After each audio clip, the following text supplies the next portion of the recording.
तो मैं बच्चों डॉक्टर एम.जे. सर आज जो है कि हम बताएंगे बच्चों sexual reproduction in flowering plant में जो है सेकेंड लेक्चर। और हमने फर्स्ट लेक्चर में जो है कि बताया था कि जो फ्लावर्स के जो पार्ट्स होते हैं उसमें हमने दो पार्ट्स का स्टडी कर लिया है, यानी कैलिक्स और कोरोला का हमने स्टडी कर लिया है। बताया था कि एक फ्लावर में टोटल कितने पार्ट्स होते हैं, चार पार्ट्स होते हैं। जैसे सबसे बाहर का आपका पार्ट्स होता है कैलिक्स, उसके बाद क्या होता है कोरोला, थर्ड नंबर का आपका एंड्रोसियम, चौथे पर आता है गाइनोसियम। यानी बाहर से जो दो रोल है, बाहर का जो दो रोल है जिसको कैलिक्स और कोरोला कहते हो, इसको हमने फर्स्ट लेक्चर में स्टडी कर लिया है। आज जो है कि हम पढ़ेंगे एंड्रोसियम और गाइनोसियम को। और एंड्रोसियम गाइनोसियम जो है इम्पॉर्टेंट रोल होते हैं, क्योंकि एंड्रोसियम को क्या कहते हैं, मेल आर्गन कहते हैं, और गाइनोसियम को क्या कहते हैं, फीमेल आर्गन कहते हैं।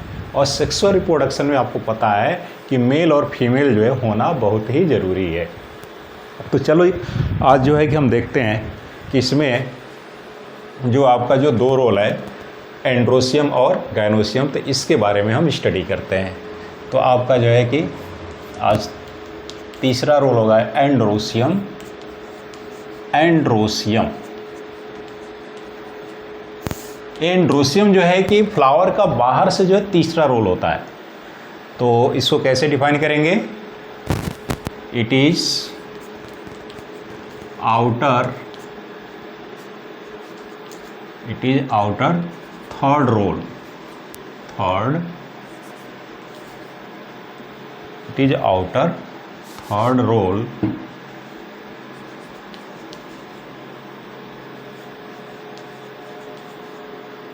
of the flower, यानी फ्लावर का जो है कि ये बाहर से तीसरा रोल होता है। एंड्रोसियम को क्या कहते हैं, मेल आर्गन कहते हैं। क्या कहते हैं, मेल आर्गन। तो याद रखिए, it is known as male argon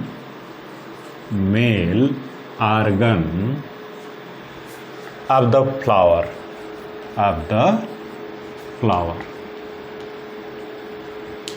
तो आपसे पूछा जाए फ्लावर का जो है मेल आर्गन कौन सा होता है, तो एंड्रोसियम बताइए।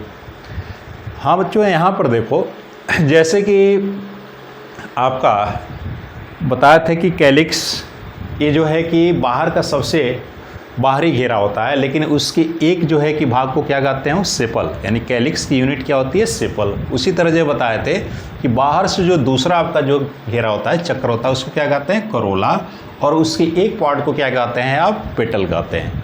उसी तरह यहाँ भी जो है कि एंड्रोसियम जो बाहर से आपका तीसरा घेरा होता है, चक्र होता है फ्लावर में, इसका भी जो है कि जो एक यूनिट है, पूरा आपका जो है कि जो है घेरा तो एंड्रोसियम है, लेकिन उसका एक पार्ट जो कहलाता है वह एंड्रोसियम की यूनिट कहलाती है, जो होता है स्टेमेन। तो इस तरह पूछा जाए कि एंड्रोसियम की यूनिट क्या है, तो क्या लिखिएगा, स्टेमेन। तो लिखेंगे यूनिट ऑफ एंड्रोसियम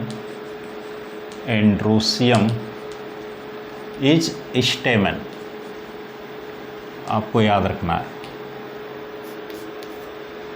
और जो स्टेमेन है इसको कहा जाता है male part of the flower, male organ नहीं। जब आर्गन टर्म कहा जाएगा तो एंड्रोसियम, लेकिन जब मेल पार्ट कहा जाएगा तो स्टेमेन। तो स्टेमेन को क्या कहते हैं, स्टेमेन को mail part of the flower. Stamen is the mail part of the flower. तो आपको याद रखना है, यानी फ्लावर का जो है कि मेल पार्ट पूछा जाए तो क्या बताइएगा, स्टेमेन, लेकिन मेल आर्गन पूछा जाए तो बताइए एंड्रोसियम। हाँ बच्चों, यहाँ देखो आप, यहाँ जो है कि जो स्टेमेंस हैं इनकी संख्या जो है कि यह कह रहा है कि जो डिफरेंट वैरायटी के फ्लावर होते हैं उसमें अलग अलग हो सकती है, और उनका लेंथ भी क्या हो सकता है, अलग अलग हो सकता है। तो ये पॉइंट याद रख सकते हो कि जो डिफरेंट वैरायटी के आपके जो है कि फ्लावर होंगे उसमें नंबर सिटी और जो है उनका लेंथ क्या होगा, डिफरेंट होगा। तो लिख सकते हो length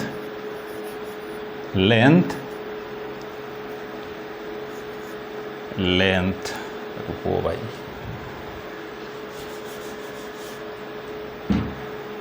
length and numbers of the stamen are different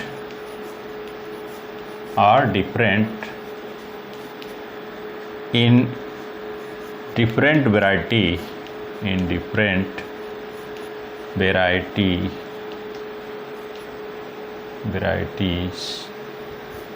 of the flower तो पॉइंट याद रखिएगा, ये पूछा सकता है क्योंकि जो है कि ये आपका जो नीट क्वेश्चन होता है ना, उसमें पॉइंट टू पॉइंट जो है आते हैं क्वेश्चन, तो पूछा सकता है इसमें। तो जो डिफरेंट वैरायटी के जो फ्लावर होंगे उसमें जो है कि इनका लेंथ यानी स्टेमन का लेंथ और नंबरसिटी क्या होगा, डिफरेंट होगा। अब जो है बच्चों आपको जो है बताएंगे कि जो स्टेमन है जिसको हम क्या कह रहे हैं, मेल पार्ट, उसका जो है कि स्ट्रक्चर क्या है, यानी उसका जो है कि भाग कितने होते हैं, यानी एक स्टेमन के कितने भाग होते हैं उसको हम देखेंगे। तो चलिए देखते हैं।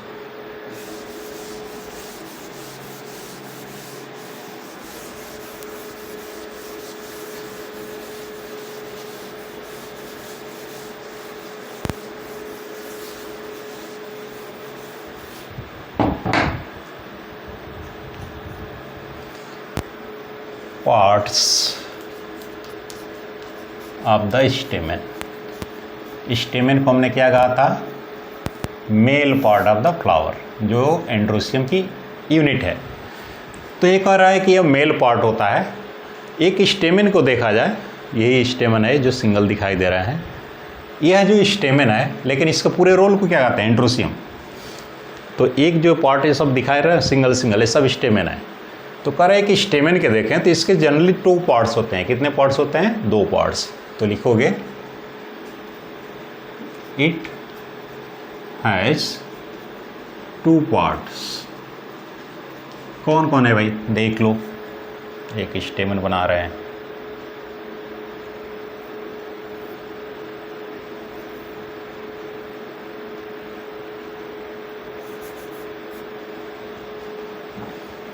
एक स्टेमन हम बनाएंगे,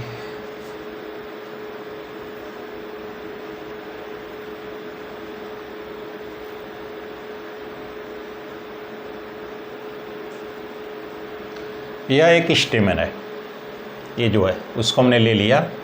इस तरह का स्ट्रक्चर कुछ दिखाई देता है, इसको हम कहते हैं एंथर, यानी इसमें फर्स्ट पार्ट आप एंथर कह सकते हो, और ये आपका सेकेंड पार्ट जो है आपका ये फिलामेंट है, इसको आप फिलामेंट कह सकते हो, फिलामेंट। तो यहाँ पर जो है ना बच्चों पूछा था एंथर क्या है, तो एंथर जो है कि आपका जो है स्टेमन का जो है सबसे अपेक्स पार्ट होता है, शीर्ष पार्ट होता है, और ये मेन पार्ट होता है। और एंथर कैसा है, बाइलोब्ड है। देखो भाई, एक लोब यह है और एक लोब यह है, तो एंथर होता है बाइलोब्ड। और एक लोब जो है ना आपका, इधर का जो एक लोब है और इधर का एक लोब है, तो 2 लोब है टोटल, तो बाइलोब्ड हो गया। और प्रत्येक लोब में जो है आपका 2 थीका होता है, एक थीका यहाँ पर है आपका और एक थीका यहाँ पर है। तो इस तरह जो है कि ईच लोब इज डाइथीकस। तो क्या लिखोगे आप, लिखोगे कि इट इज बाइलोब्ड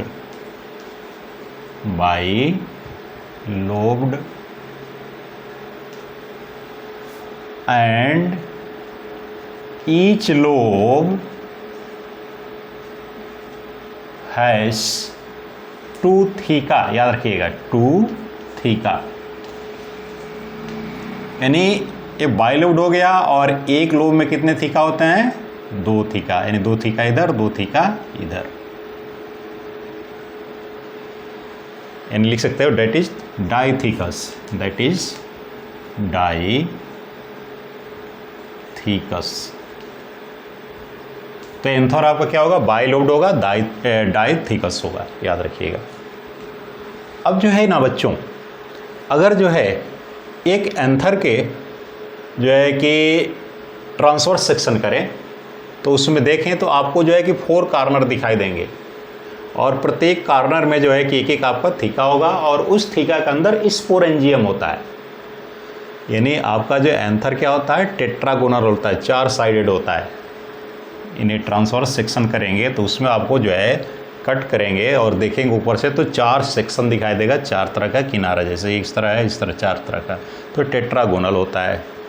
और प्रत्येक जो है लोब में जो है कि 2 थीका है और थीका के अंदर जो है कि स्पोरेंजियम होता है। यानी एक लोब में कह सकते 2 माइक्रोस्पोरेंजियम होते हैं। तो क्या लिखेंगे, लिख सकते हो ए typical anther, A typical anther is tetragonal, is tetragonal. इसका मतलब 4 sided structure, 4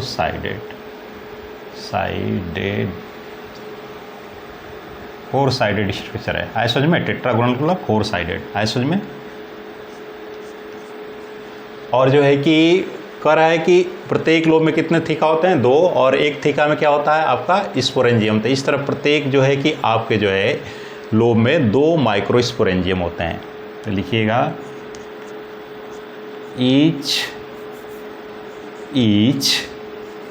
lobe has 2 microsporangium, याद रखना, माइक्रोस्पोरेंजियम।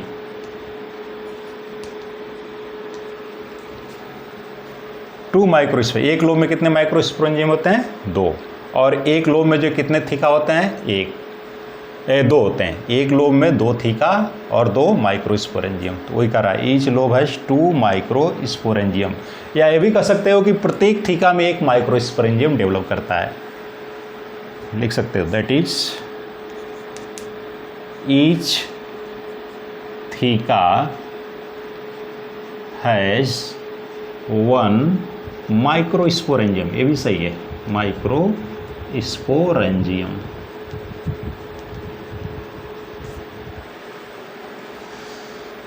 बच्चों आगे जो है कि हमको ये मिलता है कि जो माइक्रोस्पोरेंजियम होते हैं ना, वह जो है कि आगे चल के जो है कि पालेन सैक में बदल जाते हैं। जो माइक्रोस्पोरेंजियम होते हैं उसमें माइक्रोस्पोर मदर सेल होते हैं, फिर वो आगे चल के जो है कि पालेन ग्रेन बनाते हैं। तो अल्टीमेटली जो है कि कह रहा है कि माइक्रोस्पोरेंजियम जो होते हैं वह जो है कि बाद में जो है कि पालेन सैक में बदल जाते हैं, जिसमें क्या भरे होते हैं, पालेन ग्रेन। तो एक पॉइंट लिख सकते हो, यानी लिख सकते हो आप माइक्रोस्पोरेंजियम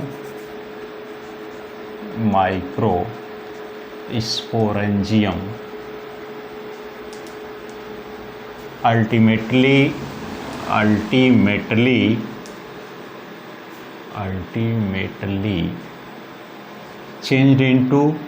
चेंज को डेवलप कर जाएगा, changed into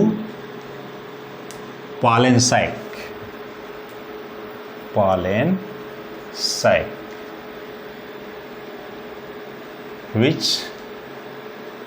which is filled with pollen grains। किससे भरे होते हैं, pollen grain, लिख दे रहा हूं यहां पर, pollen grains। तो समझ में आया बच्चों। एंथर जो है कि कह रहा है कि ये सबसे मेन पार्ट होता है। इस जो है कि आपका क्या होता है, बाइलोब्ड है, और प्रत्येक लोब में कितने थीका है, 2 थीका होते हैं। तो इस तरह बाइलोब डाइथिकस हो गया। और एक आ रहा है कि इसको कट करते हैं तो टेट्रागोनल स्ट्रक्चर्स दिखाई देता है एंथर, यानी 4 साइडेड होता है। और प्रत्येक लोब में कह रहा है 2 माइक्रोस्पोरेंजियम होते हैं, और एक लोब में 2 माइक्रोस्पोरेंजियम है और एक लोब में 2 थीका है। तो इस तरह कह रहा है कि प्रत्येक थीका में 1 माइक्रोस्पोरेंजियम होता है। माइक्रोस्पोरेंजियम अल्टीमेटली जो है डेवलप कर जाता है किसमें, पालेन सैक में, जिसमें क्या भरे होते हैं, पालेन ग्रेन भरे होते हैं। और जब पालेन सैक बन जाता है, जब एंथर फटता है तो ये ग्रेन जो पालेन ग्रेन्स बाहर निकलते हैं, जो पॉलिनेशन में जो है कि भाग लेते हैं। तो वो आगे की चीज़ होगा। तो आपने एंथर देख लिया। दूसरा इसका जो पार्ट्स है वो है आपका क्या है, फिलामेंट। तो फिलामेंट देख लिया जाए थोड़ा सा, फिलामेंट क्या होता है।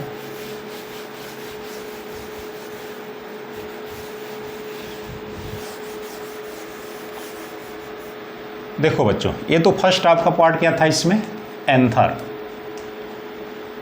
सेकेंड पार्ट क्या है इसमें, फिलामेंट, फिलामेंट। तो देख रहे हो ये थ्रेड लाइक स्ट्रक्चर है, आए समझ में। It is thread like structure, it is long thread like structure. कैसा होता है, धागे जैसा, थ्रेड लाइक स्ट्रक्चर, स्ट्रक्चर कहाँ पाया जा रहा है, यह जो है कि आपका एंथर के नीचे है। तो बस इतना ही लिखना है, it is thread like structure.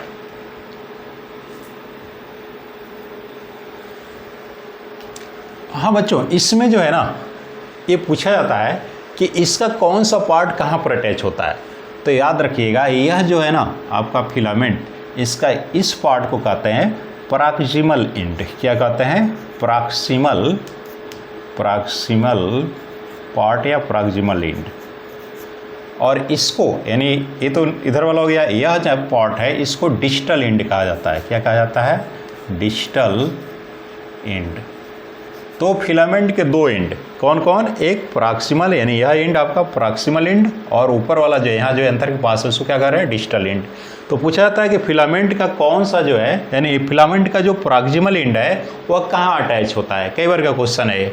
तो देख रहे हो आप कि यह जो है आपका एक स्टेमन है, स्टेमन में आपका ये एंथर है सब, और यही पार्ट फिलामेंट है। तो देख रहे हो फिलामेंट का यह जो प्रॉक्सिमल एंड कहाँ अटैच है, थाइलमस से। तो इस तरह थाइलमस से अटैच होता है। कहाँ से अटैच होता है, थाइलमस। देखो भाई यही थाइलमस है। थाइलमस वो पार्ट है जहाँ पर जनरली सभी स्ट्रक्चर्स क्या होते हैं, अटैच होते हैं। तो क्या लिखोगे, प्रॉक्सिमल, प्रॉक्सिमल पार्ट या and, proximal part of the स्टेमन, of the स्टेमन is attached, is attached to thalamus. किससे अटैच होता है, थैलमस से। या कभी कभी ऐसा होता है कि थैलमस से अटैच ना होके इस जो है कि आपका पेटल से अटैच होता है। तो थैलमस आर लिख सकते हो समटाइम, समटाइम टू पेटल। ये आपका जो है कि एनसीईआरटी बुक में दिया है, इसलिए आपको याद होना चाहिए। जब पेटल्स होता है तो उस कंडीशन को ईपी पेटलस कहते हैं। आप मार्फोलॉजी जब पढ़ोगे ना फर्स्ट ईयर में, तो वहाँ बहुत सारे आपको टर्म्स मिलेंगे, तो ये आपको याद रखना है। पूछा जाए डिस्टल एंड कहाँ से अटैच होता है, तो डिस्टल एंड जो होता है आपका स्टेमन का, वो बताइएगा एंथर से अटैच होता है। तो ये पॉइंट आपको याद रखना है।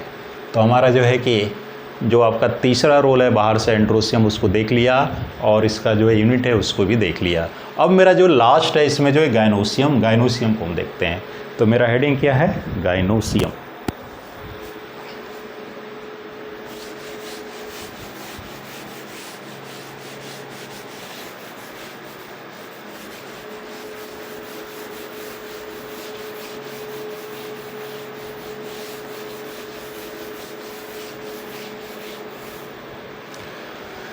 तो गाइनोसियम बच्चों देखा जाए,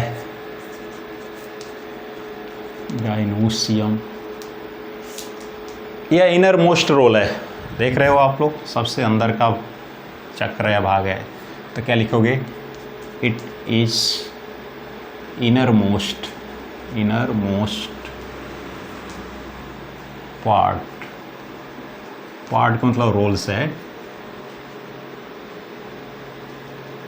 रोल, इनर मोस्ट पार्ट, या इसको क्या कह सकते हो, रोल कह सकते हो, role of the flower.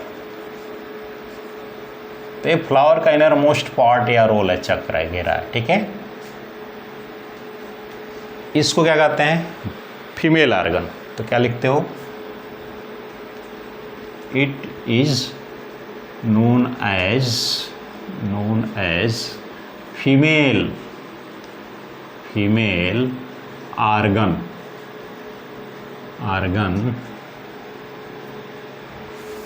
of the flower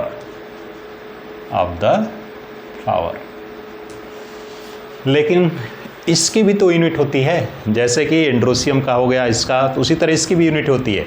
जो गायनोसियम है वह तो मेल आर्गन है, लेकिन कह रहा है कि इसकी भी यूनिट होती है, यानी ये भी छोटे छोटे स्ट्रक्चर से मिलकर बने होते हैं, और इसकी जो यूनिट होती है उसको हम कहते हैं, क्या कहते हैं भाई, पिस्टिल या कार्पेल। तो क्या लिखोगे, यूनिट ऑफ गायनोसियम इस, याद रखिएगा, कार्पेल,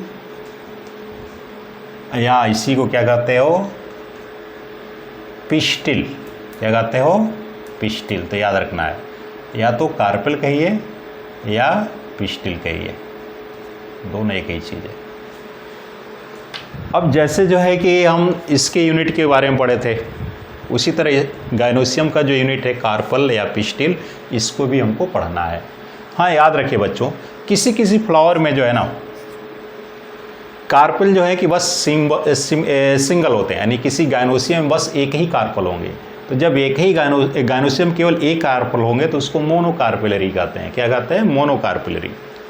लेकिन अगर एक से अधिक कार्पल हो गए, यानी गायनोसियम जो है एक से अधिक कार्पल या पिस्टिल से बना है, तो उसको हम पॉलीकार्पेलरी कहते हैं। तो क्या लिख सकते हो, गायनोसियम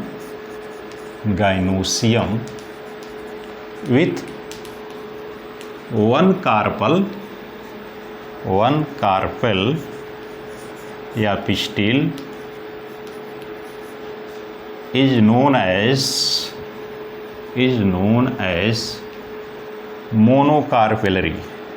मोनोकार्पेलरी। याद रखिएगा, टर्म पूछा गया है। उसी तरह जो है कि अगर एक से अधिक है तो gynoecium with more carpels or pistils is known as polycarpellary।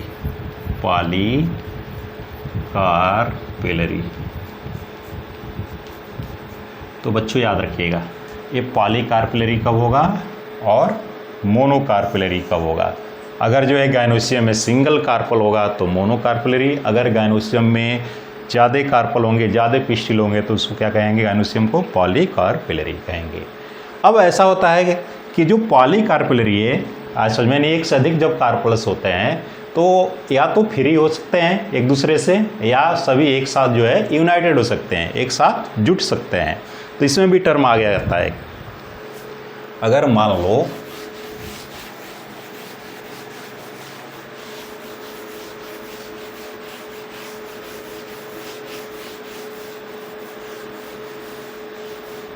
ये थैलमस है भाई, थैलमस।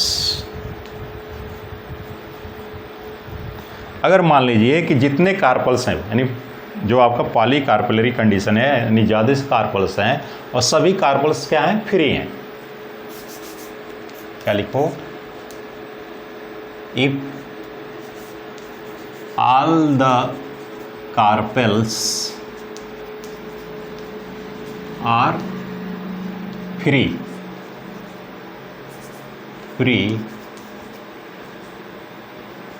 का मतलब स्वतंत्र। If all the carpels are free to each other, एक दूसरे से, यानी जुटे नहीं है। If all the carpels are free to each other, then it is called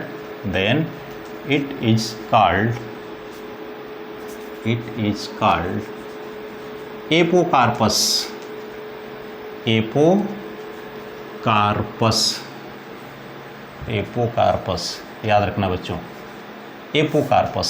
तो पूछा था एपोकार्पस कंडीशन कब होता है कार्पल्स का, तो बताइएगा अगर ज़्यादा कार्पल्स हैं और सब क्या है, फ्री हैं, एक दूसरे से जुड़े नहीं है, तो इसको क्या कहते हैं, एपोकार्पस। एपोकार्पस कंडीशन पूछा जाता है तो बच्चों यह पाया जाता है, आपको पाया जाता है माइकेलिया में, याद रखिएगा माइकेलिया, ये दिया है एग्जाम्पल माइकेलिया चंपा का, ये चंपा का जो है फ्लावर है, तो उसमें जो है कि आपका एपोकार्पस कंडीशन होता है, मल्टी कार्पिलरी होती है, तो माइकेलिया में आपका एपोकार्पस कंडीशन होता है, याद रखिएगा। अगर मान लीजिए कि सभी जो है कार्पल्स क्या हैं, यूनाइटेड हैं, तब उसको कहते हैं सिंकार्पस। तो क्या लिखेंगे, if all the carpels, carpels का मतलब पिस्टिल्स है, are united to each other, एक दूसरे से सब क्या हो जाएंगे, एक दूसरे से सब जुटे रहेंगे, to each, united to each other, then it is called syncarpous. तो सिंकार्पस जो है कि कंडीशन कब होगा, जब सभी कार्पल्स आपस में जुटे रहें। इसका एग्जाम्पल याद रखिएगा बच्चों, ये होता है सिंकार्पस का पैपावर सोमनीफेरस, पैपावर याद रखिएगा, पैपावर, तो एग्जाम्पल आपका दिया है, याद रखना होगा। तो मल्टी कार्पिलरी सिंकार्पस पूछा जाए किस में पाया जाता है, पेपावर। मल्टी कार्पिलरी एपोकार्पस पूछा जाए किस में पाया जाता है, माइकेलिया में। ये दोनों आपको जो एग्जाम्पल याद रखना है क्योंकि नीट में भी पूछे गए हैं, तो आपको ये सब पॉइंट याद रखना है। अब यहाँ पर जो है ना बच्चों, आगे हम देखेंगे कि हम एक जो है कार्पल को देखा जाए, यानी एक सिंगल कार्पल है, उसको हम देखें किस तरह होता है। तो चलिए अब देखते हैं, सिंगल एक पिस्टिल की स्टडी कर रहे हैं।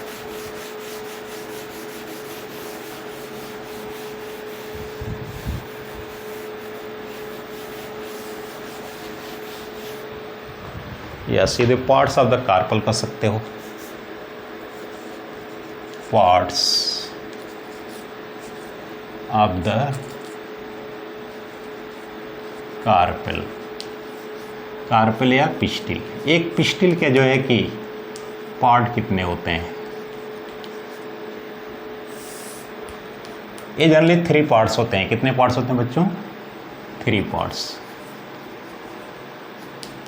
हाँ बच्चों, एक चीज़ ये जानिएगा कि जो कार्पल है ना, इस कार्पल को जो है हम क्या कहते हैं, इसको जो है कि female part of the flower कहते हैं, फीमेल आर्गन नहीं, female part of the flower भी कहते हैं। वो पॉइंट हमने नहीं बताया था, याद रखिएगा। यानी इस कार्पेल को जो है female part of the flower, अगर फीमेल पार्ट पूछा जाएगा तो कार्पेल या पिस्टिल, लेकिन जो है कि फीमेल जो है कि आर्गन पूछा जाएगा तो क्या बताइएगा आप, गायनोसियम बताइएगा। तो याद रखिएगा। तो 3 पार्ट्स कौन कौन है, तो चलिए एक कार्पल बना रहे हैं। जैसे हमने एक कार्पल बनाया, ये थैलमस है और ये जानते हो आपका पेडिसेल है।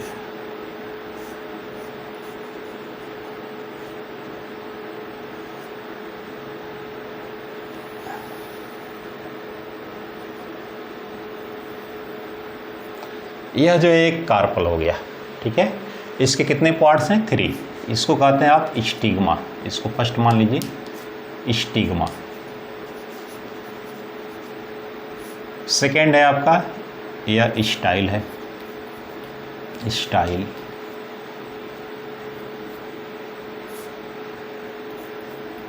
और थर्ड जो है सबसे इम्पोर्टेंट है आपका ओवरी, इसको ओवरी कह लीजिए, ओवरी। तो कितने पार्ट्स हो गए, 3। स्टिग्मा क्या है, ये टॉप पार्ट है, सबसे ऊपर वाला है, और ये किस तरह काम करता है, ये लैंडिंग प्लेटफॉर्म करता है किसके लिए, पॉलन ग्रेन। क्योंकि पॉलन ग्रेन जो निकलते हैं ना एंथर से, तो वह जो है कि इसी पर आके लैंड होते हैं, नहीं गिरते हैं पॉलिनेशन के समय, जो आगे बताएंगे आपको। तो क्या लिखोगे, it is peak part in most upper part, ऐसे में it is top part of the carpel. एक कार्पल का सबसे टॉप वाला पार्ट होता है, ऐसा समझ में याद रखिएगा। It is the top part of the carpel. करता क्या है तो याद रखिएगा, इट एक्ट्स एज लैंडिंग, याद रखिएगा पूछा गया है, landing platform for pollen grain. तो ये पॉलन ग्रेन के लिए ना लैंडिंग प्लेटफॉर्म की तरह कार्य करता है, यानी एक प्लेटफॉर्म प्रोवाइड कराता है जिस पर पॉलन ग्रेन उतरते हैं। स्टाइल क्या है तो स्टाइल जो है सिलेंड्रिकल लॉन्ग स्ट्रक्चर्स है, तो इट इज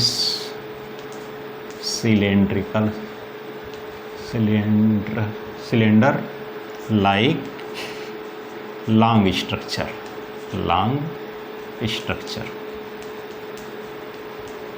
एक किसके नीचे होता है, स्टिग्मा क्या, found below the stigma, found below stigma. बस इसके बारे में इतना ही जानना है। तो यह सिलेंडर लाइक लॉन्ग स्ट्रक्चर होता है, ठीक है, और जो है कि फाउंड कहाँ पाया जाता है, फाउंड बिलो स्टिग्मा, स्टिग्मा के नीचे पाया जाता है। ओवरी देख रहे हो कि यह उभरा हुआ पार्ट है, बल्ज्ड पार्ट है, स्वॉलन पार्ट है, और ये सबसे इंपॉर्टेंट पार्ट होता है।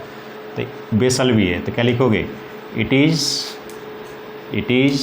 बेसल मतलब सबसे बेस है। देखो भाई पूरा ये आपका क्या है, पूरा जो है कि यह आपका स्ट्रक्चर आपका कार्पेल है, तो ये बेसल पार्ट हो गया। तो इट इज़ बेसल पार्ट है, इट इज़ बेसल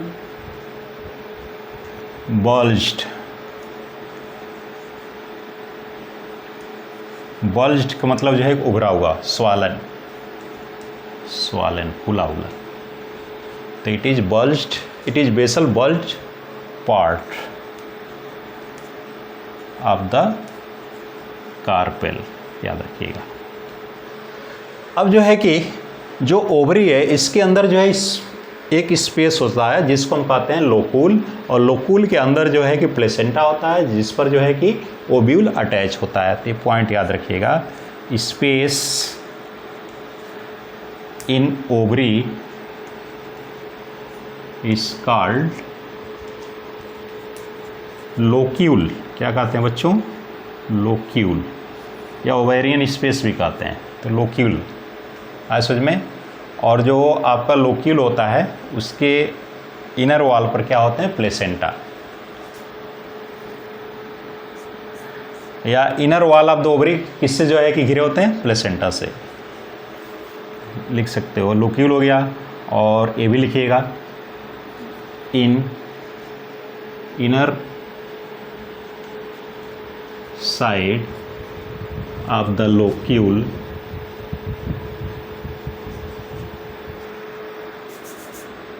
प्लेसेंटा, याद रखिएगा, placenta is found. Placenta found जाता है जिस पे क्या अटैच रहते हैं, ओव्यूल, और प्लेसेंटा से ओव्यूल अटैच होते हैं, यानी जो प्लेसेंटा होगा उससे जो है कि ओव्यूल इसमें पाए जाते हैं बच्चों। और ओव्यूल जो है लास्ट में सीड बनाता है, सब आगे हम पढ़ेंगे, यहाँ थोड़ा सा बता दे रहे हैं बस। तो स्पेस जो ओवरी में होता है इसके अंदर, उस स्पेस को क्या कहते हैं, लोक्यूल। और कह रहा है कि आपका inner side of the locule, यानी जो स्पेस होता है उसके अंदर जो साइड होता है क्या बना होता है, प्लेसेंटा होता है। क्या होता है, प्लेसेंटा। और इस प्लेसेंटा से अटैच क्या होते हैं, ओव्यूल। तो लिखिएगा आगे क्या लिखेंगे,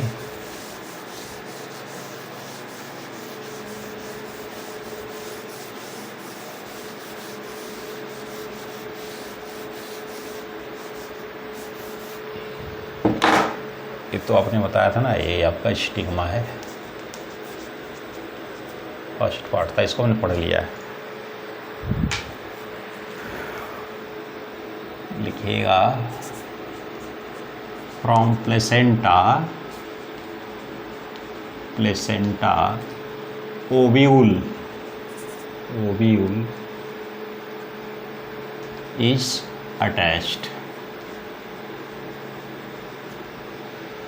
तो ओव्यूल जो अटैच होता है प्लेसेंटा से, लेकिन एक जो है कि स्ट्रक्चर से जिसको फ्यूनिकल कहते हैं, तो from placenta ovule is attached bye funicle, याद रखिएगा फ्यूनिकल, ये फ्यूनिकल से अटैच होता है, लेकिन जनरली इसमें होता है क्या ओव्यूल।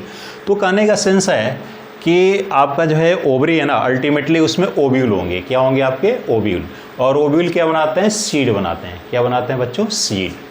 तो याद रखिएगा अगर एक ओव्यूल होगा ना ओवरी के अंदर, तो इस तरह आपका केवल एक ही सीड बनेगा। लेकिन अगर जो है कि मान लो ज़्यादा ओव्यूल हो गए, है समझ में, यानी ओवरी के अंदर जो है ज़्यादा ओव्यूल हो गए, या कह सकते हो कि ज़्यादा कार्पल हैं तो ज़्यादा सीड बनेंगे। तो लिख सकते हो, क्या लिखोगे आप, if only one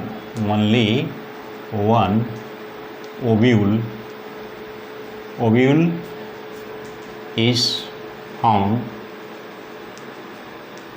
then one seeded fruit is developed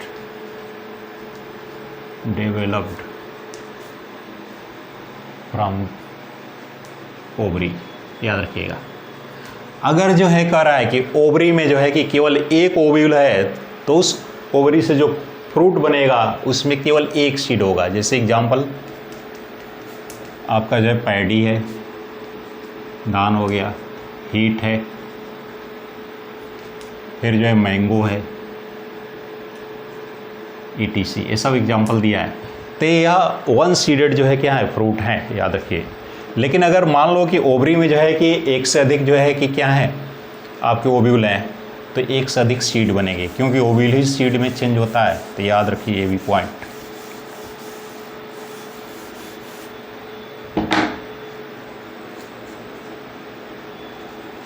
if many ovules are found inside ovary, then multi-seeded fruit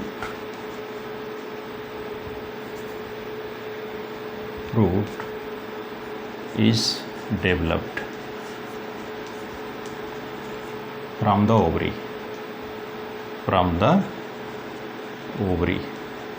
तो अगर जो है ओवरी में कह रहा है बहुत से जो है ओव्यूल्स हैं, तो इस तरह जो है कि वह जो ओवरी जो फ्रूट में चेंज होगा तो उसमें बहुत से सीड होंगे। जैसे इसका एग्जांपल है, आपका बेस्ट एग्जांपल बच्चों, इसका एग्जांपल है पपाया।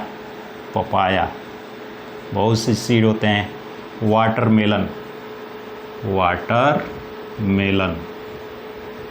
याद है, वाटरमेलन याद रखिए। पपाया हो गया, वाटरमेलन हो गया,